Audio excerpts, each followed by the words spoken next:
Yeah, hi there. These comments are for Pranash, and I am Michael, the founder, owner, and the materials writer for all of your lessons at the 7-step system to pass the TOEFL IBT.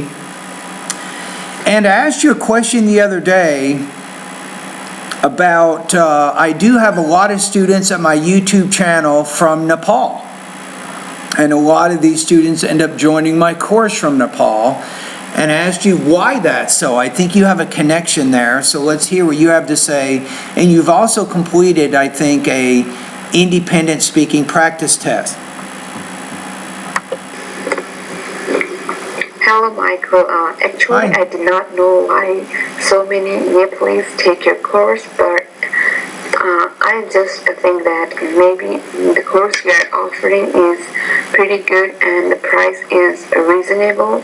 And also, there are many other courses in the internet which has high prices, but but according to me, your course. Okay, let's listen. I just think that maybe the course you are offering is pretty good and the price is reasonable. Okay. And also, there are many other courses in the internet which has high prices. You want to say which have there, because you're using which to refer to courses, so which have high prices. But according to me, your course is the most balanced one because you check our speaking section, which is the most important part for me, so that students like me who are struggling to get 26 can know what are the drawbacks and they can work. Okay, let's go back to what you said. That's a grammar area here. Hold on. Part for me, so that students like me who are struggling to get 26 can know what are the drawbacks. You want to say that students can know what their drawbacks are. I think that's going to be better because you're using that, Pranash, as a noun clause. And noun clauses take statement word order. So you have your what their drawbacks are. That will be the correct word order. So be careful with your word order, especially with noun clauses. And they can work on that. I think that might be the reason that many Nepalese students are taking your course. Okay. And also... All right, thank you. And that's the one thing I wanted to do, because in order to compete online, there's an awful lot of online TOEFL courses out there. And then you have the ETS online TOEFL course. And I tried to say, okay, what can I do that a lot of these other courses don't do, at least not for my cost? So I wanted to make sure that students could get their speaking and writing practice tests graded. I wanted to make that part of my course because anybody can study English. You can use pretty much anything you want to learn English or to study for TOEFL. It's all about improving your academic English language abilities, but to have someone on the other side. So if you post a speaking practice test, you know, Pranash, you know I'm going to listen to it, I'm going to comment on it, I'm going to score it. Now you also know if you do independent and integrated writing practice tests that my teaching assistant will read it, score it, and give some brief comments on it. Today I have asked one of my friends, Angela, to take your course because she was struggling to get 26.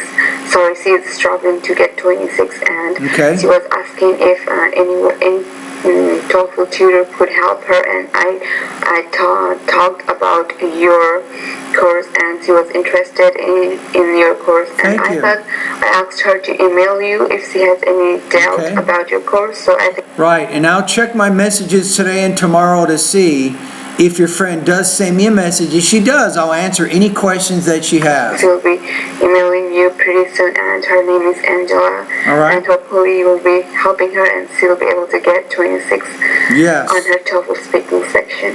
Yeah, I hope so. You know it's a process, right? So it takes time. You have to solve pronunciation problems, your grammar vocabulary issues, and also any topic development issues that you have. And you've been doing exactly that. You have very good, very strong speaking abilities. I'm very confident. You've been practicing a lot, Pranash. I'm very comfortable with your speaking. I think that you will do very well when you take the TOEFL. You should be able to reach your goal. That's my feeling.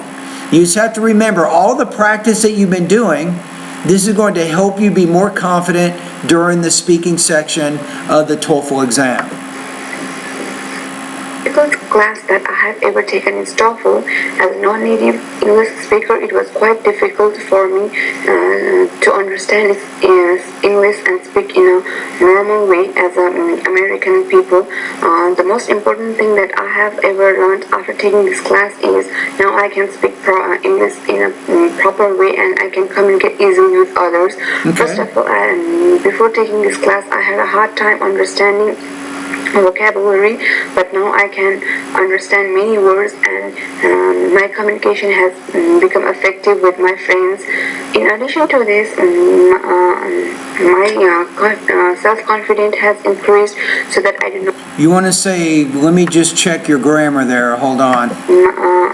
My self-confidence has increased so that I do You want to say self-confident. Self-confident, I would use that as an adjective. You say, well, I am a self-confident person, or my self-confidence has increased, so you spell it with a C-E at the end, so C-O-N, confidence, F-I-D-E-N-C-E. I hesitate to use new vocabulary with my friends.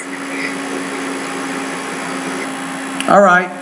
So I think you're doing a independent speaking practice test there in that second one there. So, and thank you for taking time to tell me a little bit about my course. There is no perfect online course. My course has a lot of imperfections, of course, but the one thing I do, and everybody knows it, is I give feedback on the speaking and the writing tasks. And that's a fact, right? Okay, so this one, if I'm looking at the rubrics and giving you a score based on the rubrics, probably you can connect what you said in the beginning with the body of your response. You could probably connect ideas together just a little bit better than what you did. But you gave reasons, you gave examples, you had pretty good control over your language use. You had the one problem with the adjective instead of the noun, and I made that correction, right? And when you started, it was a little bit awkward. I wasn't quite sure what you were doing or what independent speaking practice test you were responding to. But I think if this were a practice test, I'd probably put you between about 24 to 26 points out of 30 on this one. All right? Thank you.